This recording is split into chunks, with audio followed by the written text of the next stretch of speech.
In this video, you'll learn how to buy Coin98 on the Binance launchpad.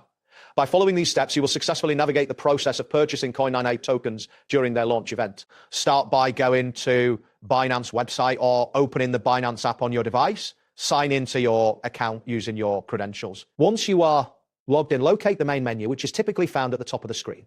From there, find and select the Launchpad section. This area features active and completed token sales, and you should look for the Coin98 project listed among them. After finding the Coin98 project, click on it to open the project overview. Here you will see important details about the token sale, including the participation timeline and any specific holding conditions required to be eligible for purchasing Coin98. It is crucial to review this information carefully to ensure that your account meets the necessary criteria before you proceed. Next, you need to hold and commit BNB, which is Binance's native token. First, check your spot wallet to confirm that you have enough BNB balance. During the snapshot periods specified in the Launchpad rules, ensure that you hold your BNB.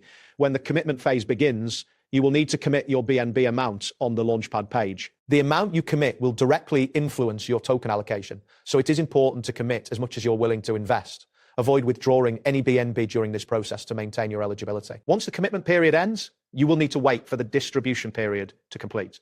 After this time, check your spot wallet to see if the Coin98 tokens have been credited to your account. At this point, review the final allocation details and note the amount of BNB that has been deducted for your purchase.